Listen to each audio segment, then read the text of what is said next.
நடக்கும் போரால் மேலோங்கும் பதற்றம். மலேசியரை மீட்கும் முயற்சியில் வெளியுறவு அமைச்சு தீவிரம்.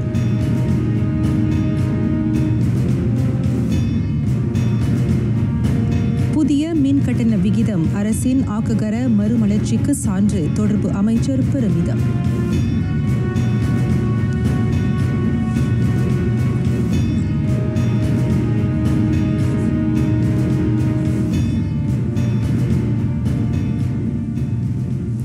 வணக்கம். சலாம் மலேசியா மடானி ஆர்டிஎம் தமிழ் செய்திகள் உங்களுக்காக. உங்களுடன் நான் பிரிசிலா பிரியா ஆரோக்கியசாமி. போர் மேகம் சூழ்ந்துள்ள ஈரானில் இருக்கும் மலேசியரை திரும்ப நாட்டிற்கு கொண்டு வரும் முயற்சியை வெளியுறவு அமைச்சு ஒருங்கிணைக்கிறது. மலேசிய தூதரக அதிகாரியர் ஒத்துழைப்புடன் அந்த முன்னெடுப்பு செயல்படுத்தப்படுவதாக தற்காப்பு அமைச்சர் Datuk Seri Mohamed Khaled Nordin தெரிவித்தார். வெளியுறவு அமைச்சின் நிலைப்பாடு விளக்கப்பட்டுவிட்டது. ஈரானில் பதற்றம் மேலோங்கி வரும் நிலையில் மலேசிய தூதரக அதிகாரியர் மலேசிய குடிகளை திரும்ப நாட்டுக்கு கொண்டு வர முயல்கின்றனர். வெளியேற்ற பாதை, இறங்கும் நாடு, தொடர்புடையோரை கொண்டு வரும் முறைமை ஆகியன குறித்த முடிவுகள் துல்லியமாக கையாளப்படுகின்றன.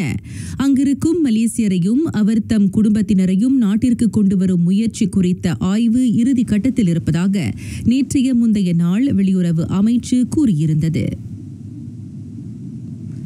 புதிய மின் கட்டண விகித அறிவிப்பு எரியாற்றல் துறையில் அரசு மேற்கொள்ளும் மறுமலர்ச்சி ஆக்ககர பலன் அளித்திருப்பதற்கு சான்று பகர்கிறது.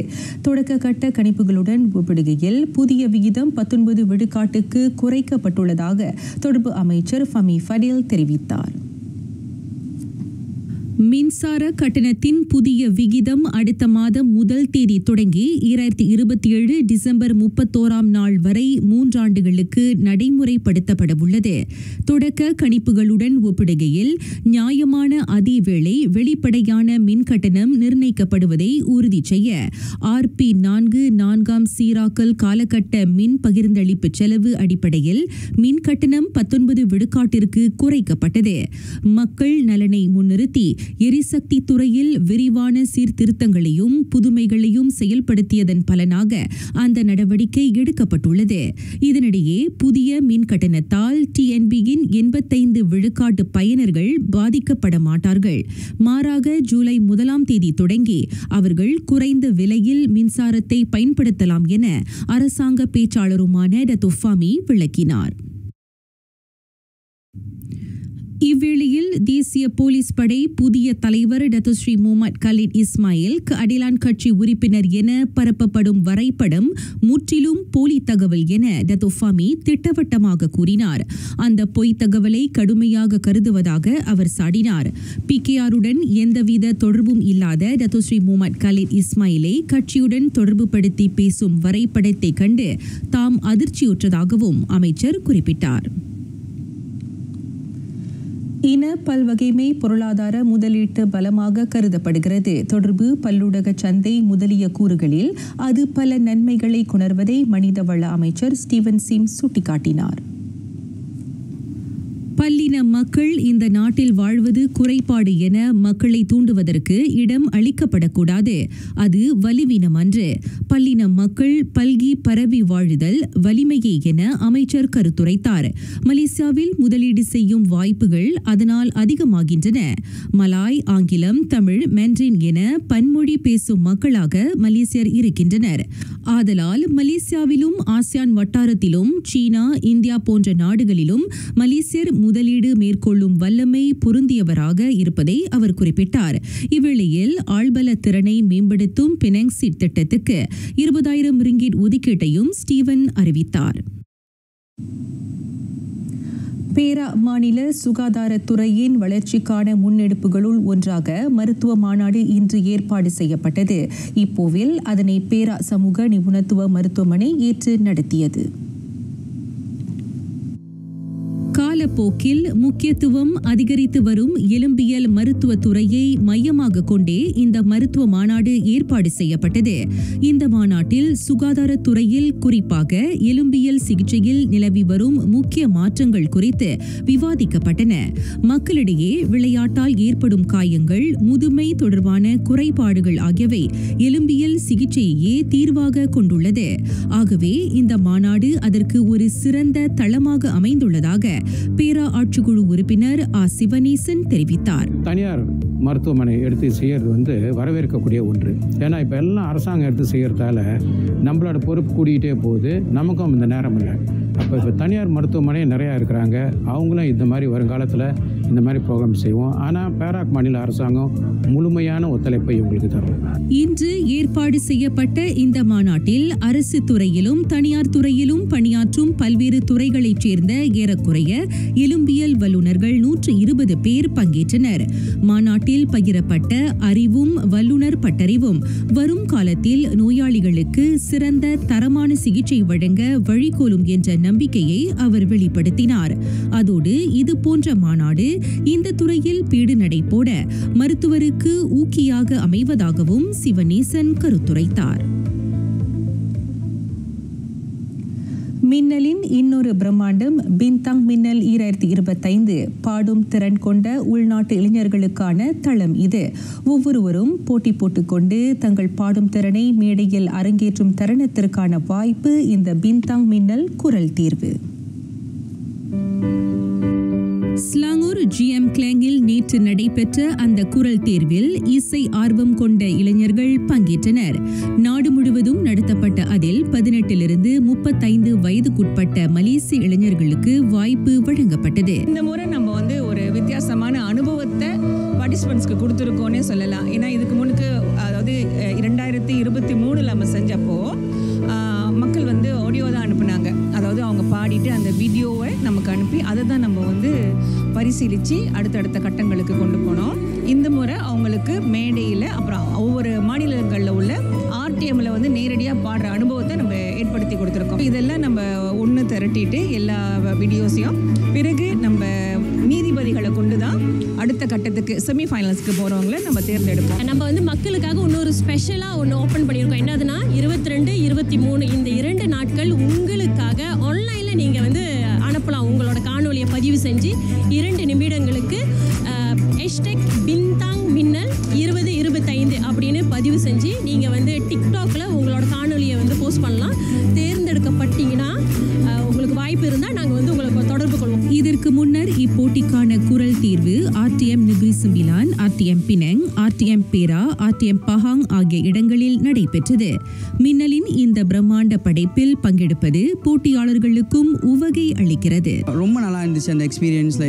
Because I always like to Singh. நான் ஜஸ்ட் இப்போ RTMல சொன்ன மாதிரி தான், பாத்ரூம் சிங்கராக இருந்தால் பாடலாம் அந்த மாதிரி தான் நான். ஸோ அப்படி வீட்டில் ப்ராக்டிஸ் பண்ணி தான் அது இதை வந்துச்சு. நான் இப்போ தான் பாட ஆரம்பிச்சிருக்கேன். சின்ன வயசுலேருந்து சிங்கர் கிடையாது. தேவாரம் மூலியமாக பாடி இப்போது ஃபர்ஸ்ட் டைம் ஸ்டேஜ் ஏறியிருக்கேன். ரொம்பவே நர்வஸாக இருந்துச்சு. தெரில, என் பெஸ்ட்டு கொடுத்துருக்கேன். சரி, நம்ம தேவாரம் படிக்கிறோம், ஏன் பாட்டில் நம்ம ஈடுபாடு கொடுக்கூடாதுன்னு சொல்லிட்டு பாட்டு கேட்டு அந்த லிரிக்ஸ் எல்லாம் கொஞ்சம் இது பண்ணிவிட்டு பாத்ரூம் சிங்கர் தான். ஸோ அப்படியே பாடி பழகினது தான். ஸ்டேஜ் இருக்குன்னு எதிர்பார்க்கல. ஆடிஷன் வந்துட்டோம். நார்மலி ஒரு 4 செவத்துக்குள்ளே நடக்கல audition.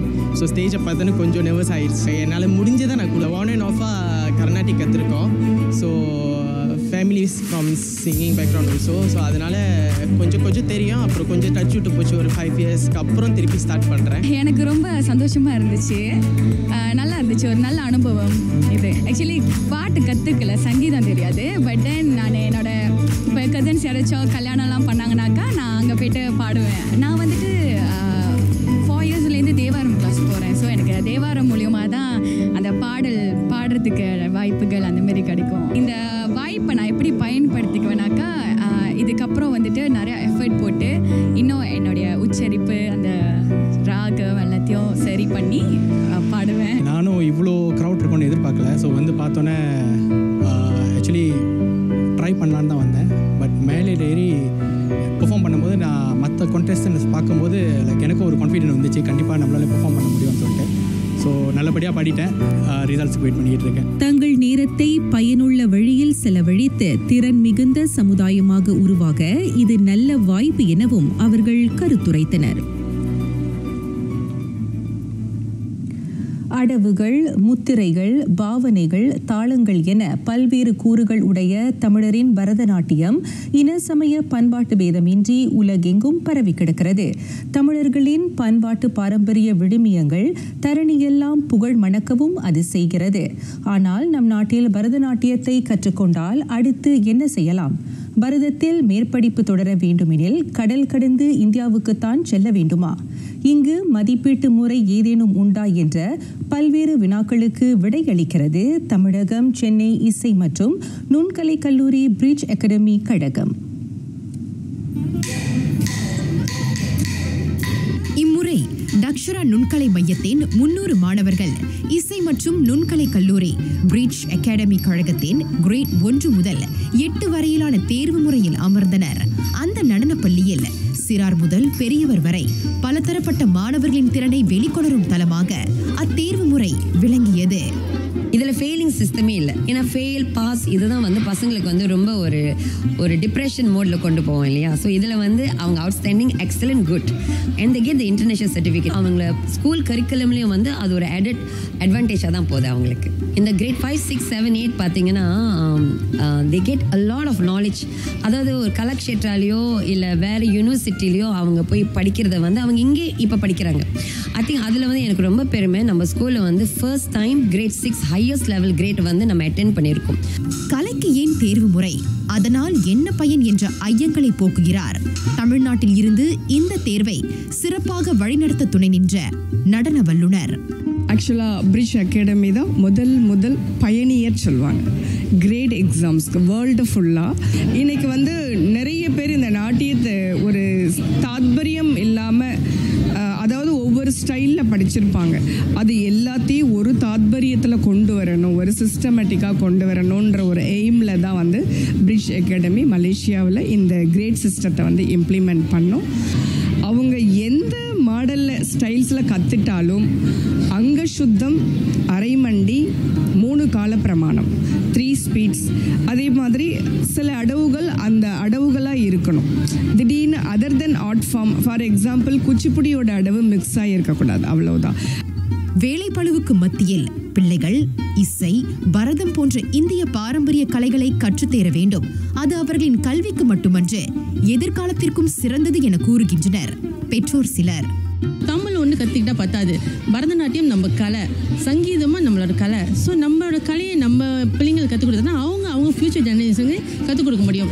So music will help to improvise your brain power அப்படின்னு நான் அண்டர்ஸ்டாண்ட் பண்ணேன். ஸோ அதனால் இந்த சங்கீதம் கற்றுக்க on top of learning our culture and tradition, இது வந்து அவங்களோட பிரெயின் பவர் இம்ப்ரூவ் பண்ணுறதுக்கு ஹெல்ப் பண்ணும்.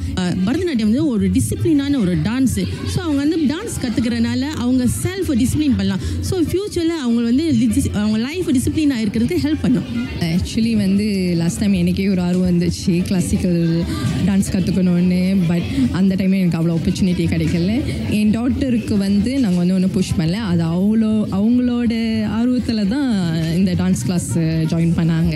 ஸோ அவங்க கிளாஸ் நார்மலாக வந்து சண்டேஸ் தான் நடக்கும். So we are sacrificed like Sundays உள்ள அப்பாயின்மெண்ட்லாம் சில நேரம் கேன்சல் பண்ணி டான்ஸ் கிளாஸ்க்கு அனுப்புவோம். சாக்ரிஃபைஷனில் ஒரு சந்தோஷம். அவங்க மேடை ஏறி ஆடுறப்ப அந்த சந்தோஷம் அளவே இல்லை. இந்நிலையில் பாவம், தாளம், ராகம் இவற்றோடு ஒன்றிணைந்து ஆடும் போது அது மனதிற்கு மகிழ்ச்சியும், நாட்டிய கலையை நேர்த்தியாக கற்று நடனமாட வேண்டும் என்ற உத்வேகத்தையும் வழங்குவதாக மாணவர்கள் சிலர் தெரிவித்தனர். எனக்கு டான்ஸ் ஆட பிடிக்கும். எனக்கு அதோட ஃபார்மேஷன்ஸ், மேக்கப், காஸ்டியூம்ஸ் அதெல்லாம் பிடிக்கும். அதனால் ஸ்கூல்ஸில் ப்ரோக்ராம்ஸ் இருந்துச்சுன்னா நான் டான்ஸ் ஆடிருக்கேன். எனக்கு அதில் நிறைய சர்டிஃபிகேட்ஸ்லாம் கிடச்சிருக்கு. எனக்கு இப்போ 18 வயசு, ஃபார்ம் 6 செஞ்சுட்டு இருக்கேன். கலை மேலே ஒரு மரியாதை, ரொம்ப அந்த அழகாக செய்கிறது இந்த பரதநாட்டியத்து மேலே ரொம்ப பிரியம் எனக்கு சின்ன வயசுலேருந்து. நான் ஆடிட்டராக இருக்கேன் ஒரு கன்ஸ்ட்ரக்ஷன் பேஸ் கம்பெனியில். நான் வந்து ஒரு 5 வருடமாக வந்து கற்றுருக்கேன் பரதநாட்டியம். அப்புறம் ஒரு 10 வருஷம் நிப்பாட்டிட்டு மறுபடியும் வந்துட்டு எனக்கு திடீர்னு இந்த இன்ட்ரெஸ்ட் திருப்பி வரணும், ஸ்டார்ட் பண்ணணும்னு சொல்லி வந்தேன். இப்போ நம்ம வேலை செய்கிறனால வந்து நம்மளோட ஃபோக்கஸ் வந்து ஒர்க், மற்ற நம்மளோட பிகர் கமிட்மெண்ட்ஸ்லேயே போயிடுது. ஒரு நாள் அட்லீஸ்ட் ஒரு 1 hour ஆச்சும் நம்மளுக்குன்னு ஒரு டே வேணும் அப்படின்னு சொல்லிட்டு நம்மளுக்கு பிடிச்சமான ஒரு விஷயமா செய்யலாம். அதனால தான் நான் வரேன். புத்தக ஏடுகளால் உணர்த்த முடியாத எண்ணற்ற விஷயங்களையும் பண்புகளையும் கலையால் உணர்த்த முடியும். அதில் அடங்கியிருக்கும் ஏராளமான வாழ்வியல் கூறுகளை உணர்ந்தாலே போதும், வாழ்க்கை சிறக்கும், சுவாரஸ்யமாகும். வெற்றிகள் நல்கிடும் கொற்றவை, சடிதியில் சழக்கருக்கு எதிராக சமர் புரியும் சக்தி. இவ்வாறாக தொன்மங்களில் போற்றப்பெறும் அன்னை காளி அகிலம் நிரம்பி அருள் பாலிக்கிறார்.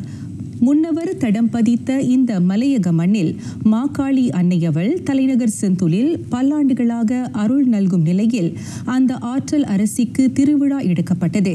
ஆலயம் புது தோற்றம் காணும் தருவாயில் இவ்வாண்டு திருவிழாவிற்கு அடுத்து ஏறத்தாழ 3 ஆண்டுகளில் அது திருக்குட நன்னீராட்டு காணும் என ஆலய நிர்வாகம் தெரிவித்தது. நெஞ்சில் வைத்தால் நேரில் வரும் கருமாறி, நாம் நினைப்பதெல்லாம் நினைக்கும் முன்னே தருமாறி, வஞ்சம் வைத்தால் அங்கே வருவாள் திருசூலி, கொடும் வம்பர்கள் மேனியில் அம்பாய் பாய்வாள் மாகாளி. இப்படித்தான் வருடிக்கின்றனர் செந்தோல் மகா காளியம்மனிடம் சரணடைந்த பக்தர்கள்.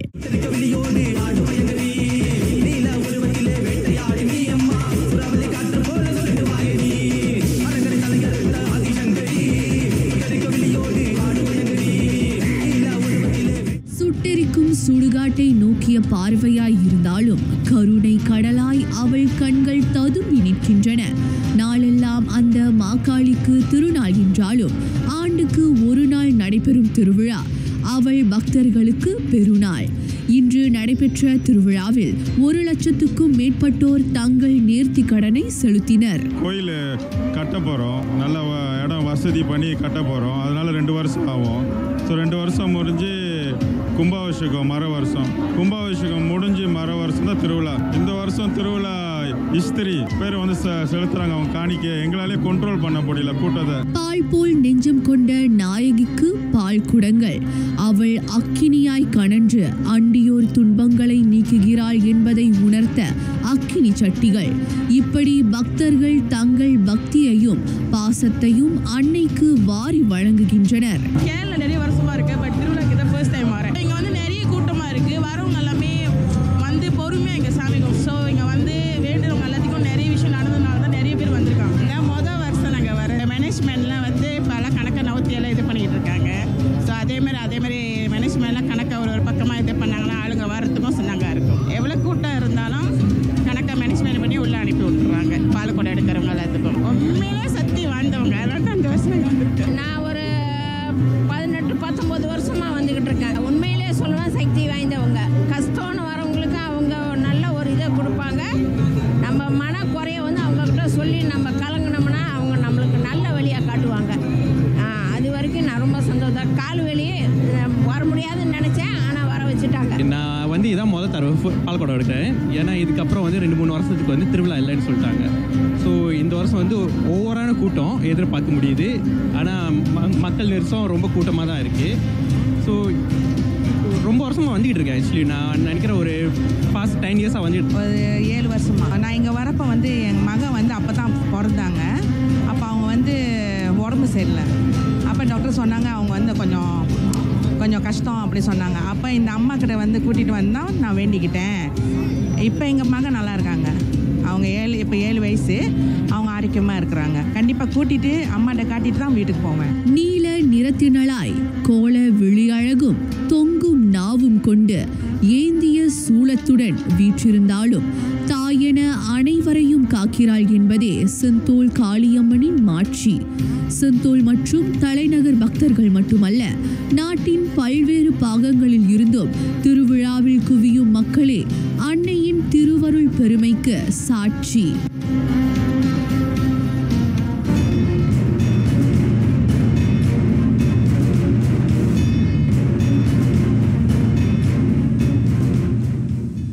ஈரானில் இஸ்ரேலின் தாக்குதல் வலுத்து வரும் நிலையில் அதன் மீது அமெரிக்காவும் தாக்குதல் தொடுக்க தொடங்கியுள்ளது. அந்த இஸ்லாமிய குடியரசின் 3 அணு உலைகள் மீது அமெரிக்கா தாக்குதல் மேற்கொண்டது. அந்த இந்த தாக்குதலில் ஈரானின் 3 அணு உலைகள் முற்றாக அழிக்கப்பட்டன. ஃபோர்டோ, நாத்தான்ஸ், எஸ்ஃபஹான் ஆகிய 3 இடங்களில் உள்ள உலைகள் மீது தாக்குதல் தொடுக்கப்பட்டதை அமெரிக்க அதிபர் டொனால்ட் ட்ரம்ப் உறுதிப்படுத்தினார். ஃபோர்டோ அணு உலை மீது வானூர்தி அமெரிக்க ராணுவம் குண்டு வீச்சு தாக்குதல் மேற்கொண்டது. எனினும் தாக்குதலில் பயன்படுத்தப்பட்ட வானூர்தி வெடிகுண்டு வகை குறித்து தகவல் வெளியிட வாஷிங்டன் மறுத்துவிட்டது. ஈரான் மீதான தாக்குதல் குறித்து ஆய்வு நடத்தப்படுவதாக அந்த வல்லரசு அறிவித்த 2 நாள்களுக்கு பிறகு அந்த வன்செயல் கட்டவிழ்க்கப்பட்டது. ஆக அண்மைய நிலவரப்படி நிலத்தடி அரண் தகர்க்கும் வெடிகுண்டுகளை ஏற்றி அமெரிக்காவின் B-2 ஸ்பிரிட் போர் விமானம் பசிபிக் கடலில் உள்ள குவாம் தீவை நோக்கி புறப்பட்டது. இதற்கிடையில் நாடாளுமன்றத்தின் ஒப்புதலை பெறாது ஈரான் மீதான தாக்குதலை அமெரிக்கா தொடங்கியதாக குற்றச்சாட்டு எழுந்துள்ளது. அரசமைப்பு சட்டத்தின் அதிகார வரம்பு, வெளிநாடுகளில் அமெரிக்க ராணுவ நடவடிக்கை ஆகியவை குறித்த விவாதங்கள் வெளுத்துள்ளன. கென்டக்கி நாடாளுமன்ற உறுப்பினர் தாமஸ் மெஸ்ஸியும் விர்ஜீனியா மேலவை உறுப்பினர் டிம் கேனும் அமெரிக்காவின் இந்த முடிவுக்கு எதிராக போர்க்கொடி உயர்த்தியுள்ளனர். போரை அறிவிக்க நாடாளுமன்றத்திற்கு மட்டுமே அந்நாட்டு அரசமைப்பு சட்டம் அதிகாரம் வழங்கியிருப்பதை அவர்கள் வலியுறுத்தினர். ட்ரம்பின் அந்த தன்மூப்பான முடிவு நாட்டின் உயரிய சட்டத்தை மீறியிருப்பதாக அவர்கள் சாடினர்.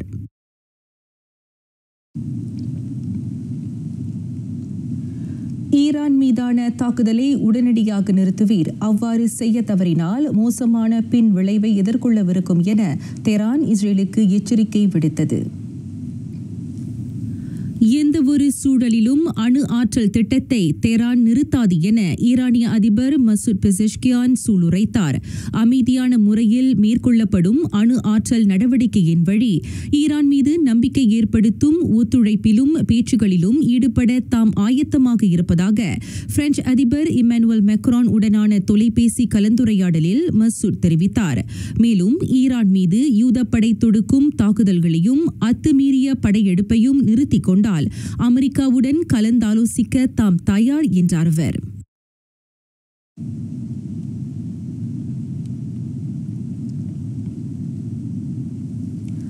பிரேசில் சாந்தா கட்டரினாவில் எண்மரின் உயிரை பலிகொண்ட வெப்ப வழி பலூன் விபத்து, அது தொடர்பான புலனாய்வு தொடங்கியுள்ளதை தேசிய பாதுகாப்பு விவகாரங்களுக்கான மாநில செயலாளர் ஃப்ளாவியோ கிராஃப் உறுதிப்படுத்தினார். காலை மணி 8 வாக்கில் 21 பேரை ஏற்றியிருந்த அந்த பலூன் வானில் தீப்பிடித்தது. அதனைத் தொடர்ந்து பிராயா கிராண்டே நகரத்திற்கு அருகில் இருந்து வனப்பகுதியில் விழுந்து விபத்துக்குள்ளானது. அந்த பலூனை இயக்குபவர் உட்பட அதிலிருந்த 13 பேர் காப்பாற்றப்பட்டு அருகில் உள்ள மருத்துவமனைக்கு கொண்டு செல்லப்பட்டனர். வெப்பவெளி பலூனின் கூடைக்குள் தீ பற்றியதாக அதன் ஓட்டுநர் உறுதிப்படுத்தினார். உடனடியாக அதனை கீழ்நோக்கி செலுத்தி பயணியரை அதிலிருந்து குதித்து தங்களை தற்காத்துக் கொள்ளும்படி தாம் பணித்ததாக அவர் விளக்கினார். எனினும் சிலர் அவ்வாறு செய்ய முயன்றும் இயலாமல் உயிரிழந்தனர்.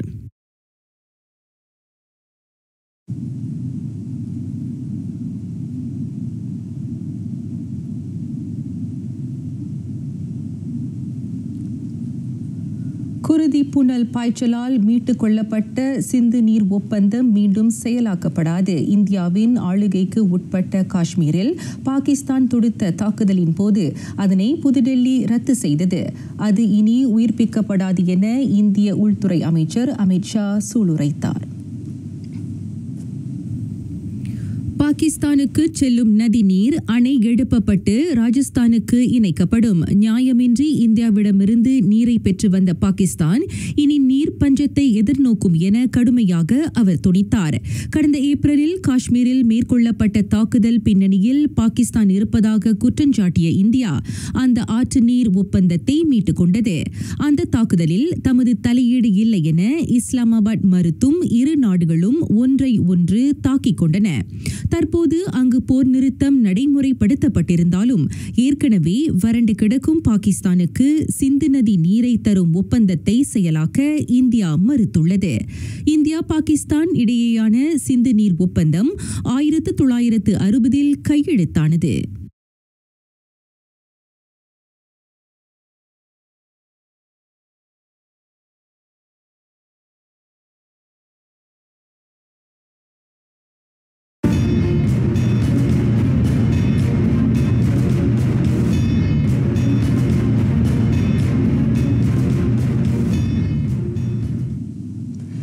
2025 FIH பன்னாட்டு ஹாக்கி கிண்ண போட்டி அவ்வாட்டம் ஸ்பீடி டைகர்ஸுக்கு சாதகமாக அமையவில்லை. அது வேல்ஸுடன் 1-2 என தோல்வியை தழுவியது.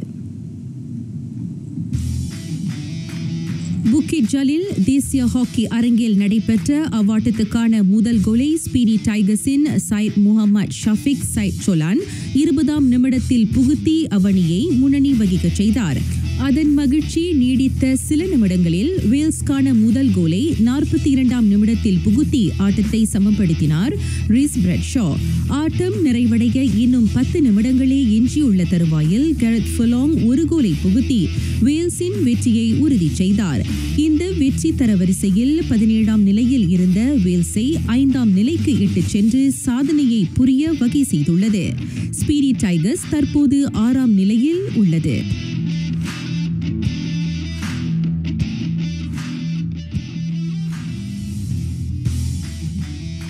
இதனிடையே தேசிய அணி பயிற்றுனரான சர்ஜித் சிங் ஸ்பீடி டைகர்ஸின் தோல்வி குறித்து மனநிறைவின்மை தெரிவித்தார். தோல்வி என்பது அணியை மேம்படுத்திக் கொள்ளும் வாய்ப்பாக கருதப்படும் அதேவேளை விளையாட்டாளரின் வளர்ச்சி இன்னும் தொடக்க நிலையிலேயே இருப்பதாக அவர் குறிப்பிட்டார். அதோடு கிடைக்கும் பொன்னான வாய்ப்பை நன்முறையில் கைப்பற்றிக் கொள்பவர்களுக்கு வெற்றி நிச்சயம் தேடி வரும் என அவர் கோடிக்காட்டினார். அது மட்டுமின்றி தரமான வீரரை கொண்ட குழுவை உருவாக்க 4 ஆண்டுகள் தேவைப்படுவதாகவும் தற்போது புதிய ஹாக்கி வீரரை தேடும் ஆயத்த பணியில் தாம் முழுவீச்சில் இறங்கியுள்ளதாகவும் சர்ஜித் சிங் தெரிவித்தார்.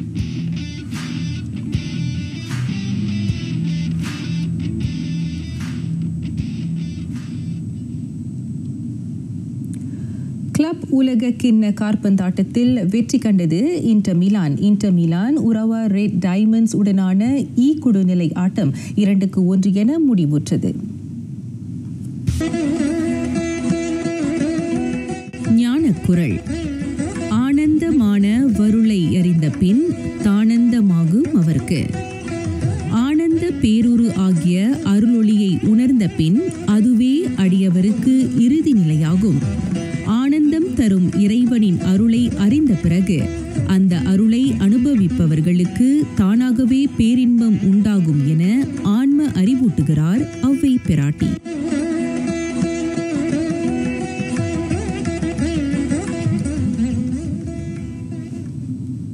நிறைவடைகின்றன RTM தமிழ் செய்திகள். எங்களோடு இணைந்ததற்கு நன்றி.